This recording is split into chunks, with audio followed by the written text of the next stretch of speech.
ajudando o pessoal da BTT, enfim, e você participou ali, chegou até a ficar no corner de alguns eventos do Pride, né, do grande Pride, para mim, o evento mais emblemático da história do MMA, enfim, para quem viveu a época sabe, né, o quão glamouroso era o evento japonês. Conta algumas histórias, como é que era aquilo, ver de perto aquelas lendas todas, o Fedor, o Crocop, os lutadores da BTT também, que eram lendas do mesmo patamar, da shootbox, e tem a famosa história, né, no auge da rivalidade entre a Brazilian Top Team e a shootbox, o pessoal pegava um ônibus diferente, você acabou entrando num ônibus, é como se o cara com a camisa do Flamengo entrasse na Força Jovem, assim. Conta um pouco pra gente desse dia.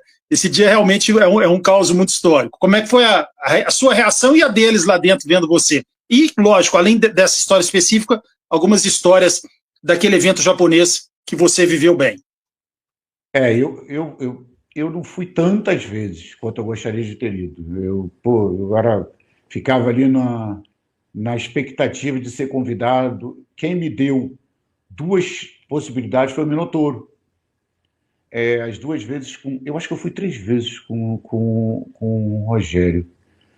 Mas, assim, 2 eu lembro muito bem que foi com o Alistar e o Venini. E a segunda luta do Alistar foi já, eu acho que o Grand Prix. E estava badaladíssimo essa ida. O Pride, Floresto, é algo incomparável.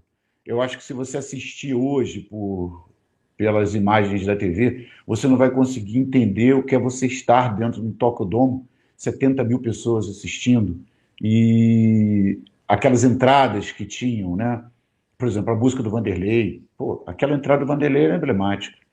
Eu me segurava para não falar nada, porque eu era da BTT e tínhamos uma rivalidade muito grande, mas era de levantar o público, a japonesada toda levantando.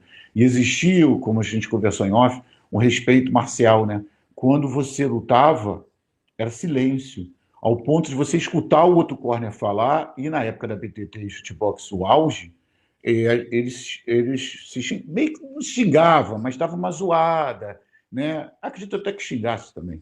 Não cheguei a pegar esse detalhe do xingamento, mas assim, a galera contava que era uma rivalidade tal que você conseguia ver o outro lado e meio que dar uma debochada. Enfim, nesse evento do Minotauro segundo, eu estava com o Frank Mir. E aí, na verdade, o que aconteceu? Eu ia acompanhar o Vitor.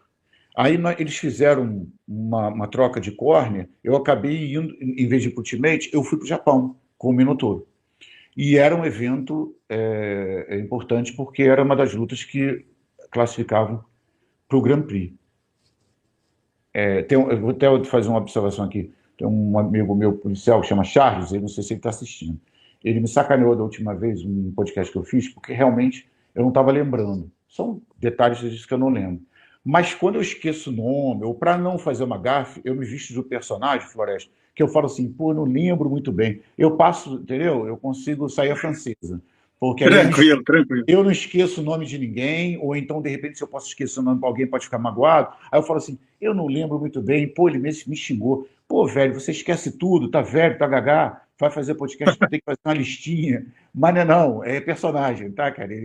Então, assim, esse detalhe do Rogério, eu não sei se foi a primeira altura dele do Alistar ou a segunda, mas é um evento importantíssimo e eu acompanhei. E o que acontece? Eu saí de Vegas, eu fui para Dallas, fiz um pinga-pinga, cara.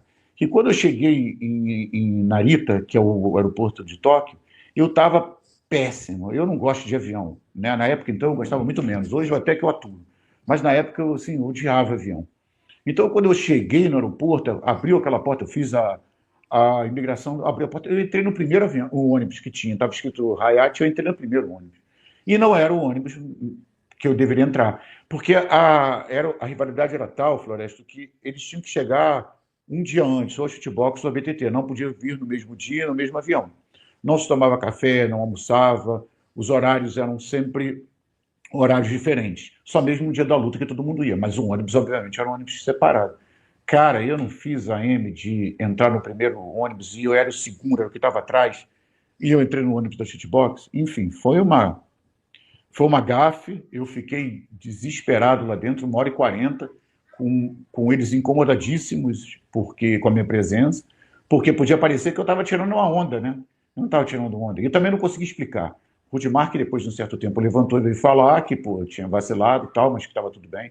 Do tipo, você não vai apanhar não, mas está tudo bem. E o Vanderlei incomodado, me chamando de magrelo, que esse magrelo tá falando aí, palavrão pra caramba. Mas esse foi uma das coisas que eu falo para você, que eu, são como o Murilo quando comentou, ser burro dói, né? Pô, como é que tu vai entrar no ônibus? Era só olhar para o lado, né, cara? Mas eu estava muito chumbado da viagem. E tinha essa rivalidade, que era até, era saudável. Acho que o Arona deu uma entrevista falando que ajudou muito. Foi o que impulsionou mais ainda o Pride e o esporte, né? O Vale Tudo, o MMA, nacionalmente falando, e mundialmente também. Acho que foi a rivalidade maior do MMA. E esse evento